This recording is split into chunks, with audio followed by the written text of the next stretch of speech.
Welcome back to the channel, everyone. It's Pete here. Today we are in the shop and we're going to be having a little fun with the downhill bike. Working on it, not riding it because it's snowing. And it's sad. But instead of being sad, we're just going to have some fun with the bike today. So if you guys recall, one of the things that I complained about with this bike in the beginning was the weight. And everything that I'm doing to this bike is to get the weight down on it. So the biggest thing we can do to take the weight out of these bikes is remove those big heavy coil springs. I've ordered a air shock for the rear, having it serviced right now. But what we're going to do today is upgrade the fork. The fork has a coil spring, works fine. I like the action on it, and I'm probably going to regret replacing it.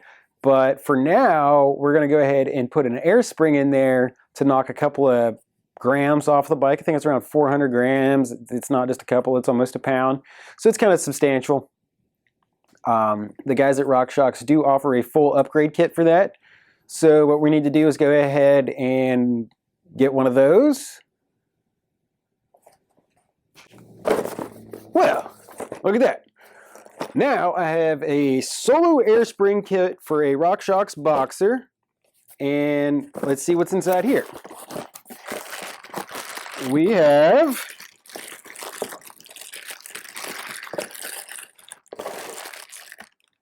a problem. We have a spring. Nope, we don't have a problem. We have the shaft for the air spring, and the bottom out bumper, and the valve. We have bottomless tokens.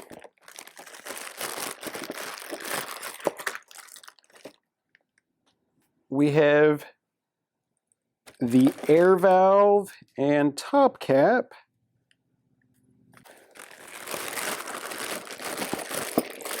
And we've also got some hardware down in here. Oh no! Where'd it go? So we got a top cap. It's got a couple of pinch bolts to adjust that. So that lines up like that. This goes on top.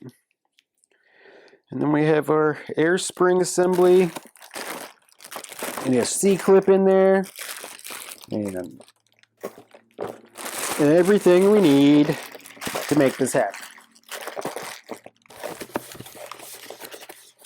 All right, so now that we've got the air spring assembly, we're just gonna go ahead and think about all the tools we're gonna need for this job. What we're gonna need is a 4mm Allen wrench, a 5mm Allen wrench, a set of C-clip pliers, and a mallet. We're also gonna need some shock oil. I believe it's gonna be 10 cc's of shock oil in the bottom, and some Judy butter, or slick honey, is what I'm actually going to be using. I don't use Judy butter. Or dynamic seal grease. Those all things will work. Dynamic seal grease is going to work a little better on some of the internal parts, but whatever. We're going to go ahead and get started on this project now. First things first, get the bike up in the stand. Raise up my seat post because I like it nice and out of the way when I'm riding. So go ahead, tighten that in. Get this up on the stand.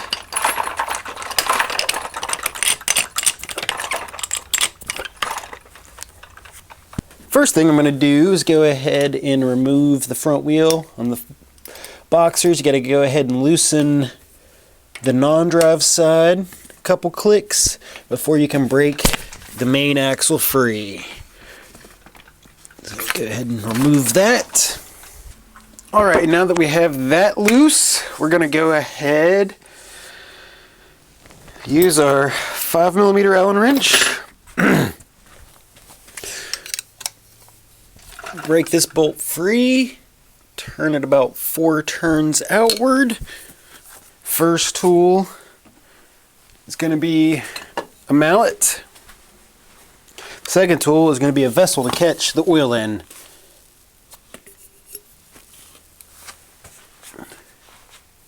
So now that we've got that broken free, we're just going to go ahead and give it a nice whack. I should probably point out that I know I'm not going to get any oil on my brake, but for anyone else doing this job, you should probably go ahead and remove your brake caliper and separate it from the fork leg, because you will probably spill just a little bit of oil on your brake pads and then you're going to be real mad. As you can see, that is fresh oil. It's clean as can be because this fork has not been ridden since we put it together.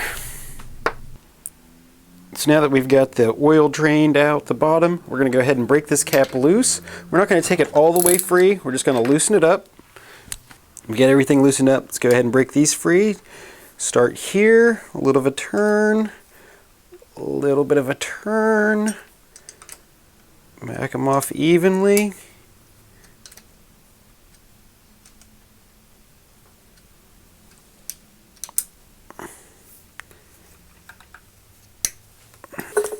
And now that we've got everything broken loose, we're just going to go ahead and pull this tube straight up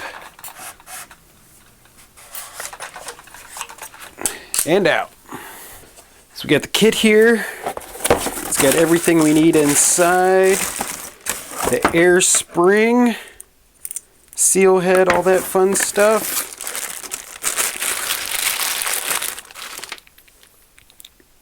That is our compression cap.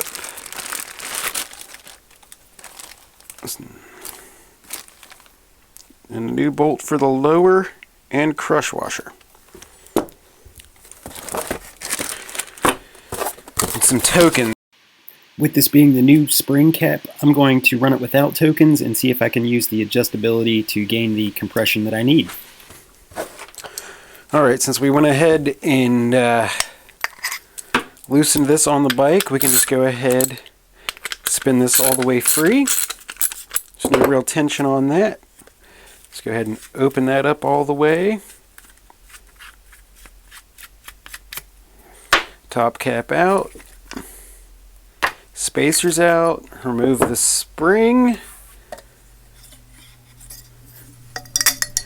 the shaft, a pair of C-clip pliers. We're going to reach in here, compress this ring,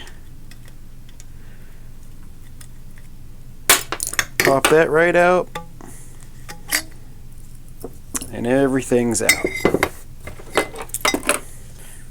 Take a little bit of the Slick Honey, coat this thing up with it.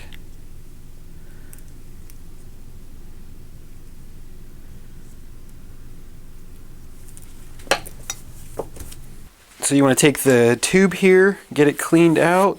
Just gonna take your material and push it down through there, making sure not to scratch.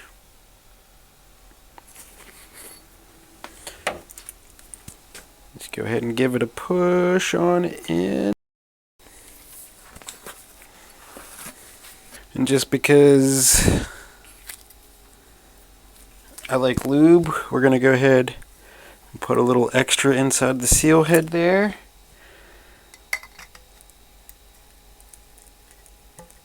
Nice and easy, you don't want to scratch anything. Get everything lined up, get your crush washer in, or your wave washer, it's not a crush washer.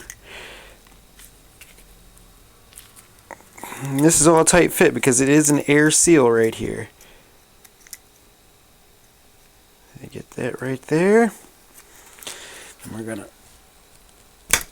push it in, it's fully in there. Now you got two sides to your C-clip here. You got a flat end and a curved end. You want to make sure that the beveled edge goes in. So you'll notice there's a little indentation on the bottom cap there. So you want to get your C-clip lined up with that.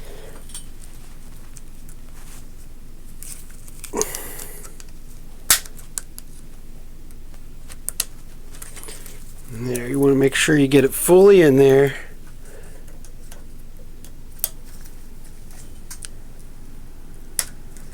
Because if you don't, you will die.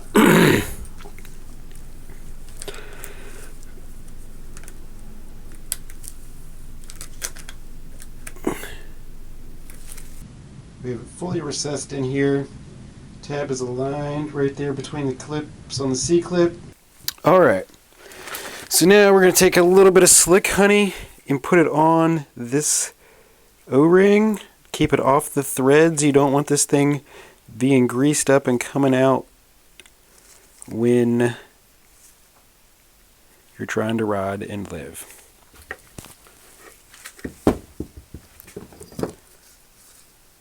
Wipe off some of that excess. And let's go ahead and guide that in.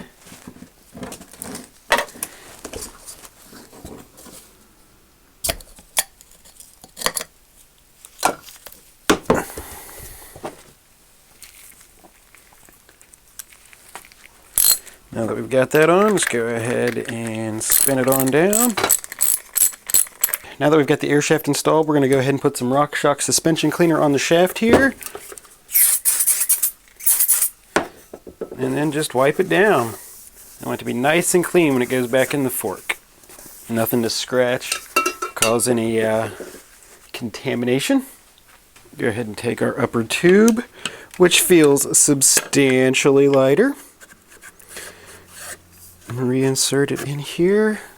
At this point, I'm going to go ahead and verify that those bolts are loose. I don't want any extra tension on there causing any scoring or scratching.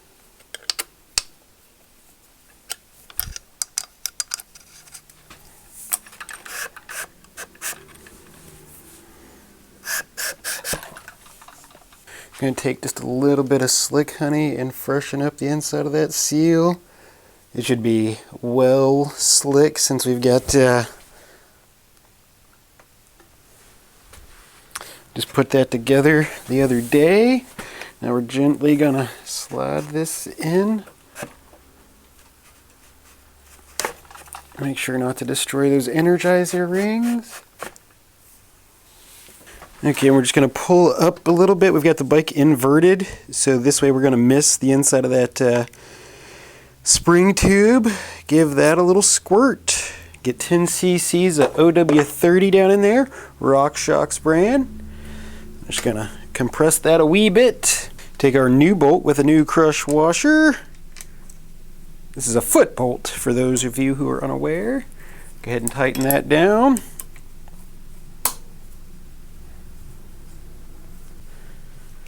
Now once again we want to measure the gap here from the top of the crown.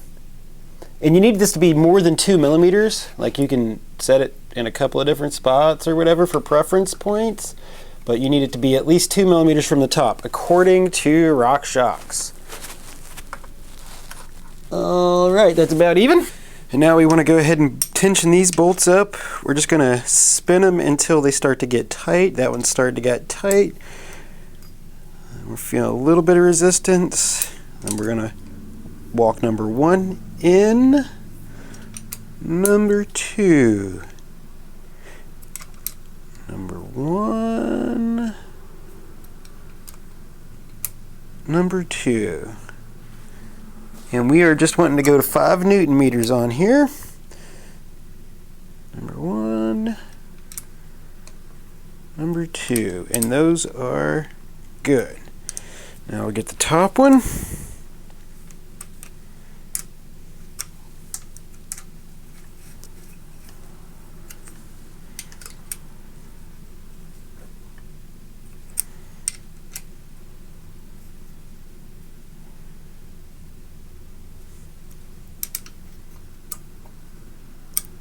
Tight and tight.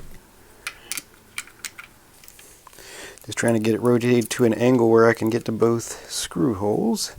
Screws in here so you don't over tighten things, because if you do, you'll strip things out.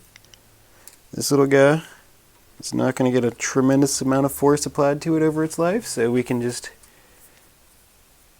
go ahead and snug that down. And we're going to go ahead,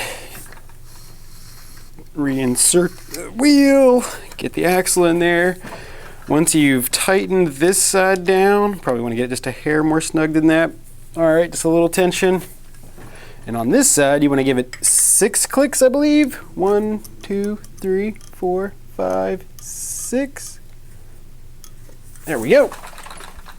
Now that we've got that fork back in there, we've taken almost another full pound off the weight of this bike, which is going to give me just a little bit more control and a bit of ease of use when I'm out there shredding downhill. Another thing that I've noticed is I'm getting a little more control out of the rebound on this bike. Just being a light guy, I wasn't getting a whole lot of sensitivity out of it. With that yellow spring in there, it was just continually rebounding too fast. Now that I'm able to get my sag set at about 20–22%, the fork seems to rebound a bit slower when I have it turned up there. I know I don't want to ride with my rebound maxed out, but when I'm doing some jumping, I do want it to be a little slower than when I'm plowing through the rock gardens, and that's going to really help out for that. We've got a few more upgrades planned for this bike, so I hope you give us a subscribe and come back and check out the rest of the videos coming out here on my channel. We're also going to be shredding this thing once the spring gets here. Shred it!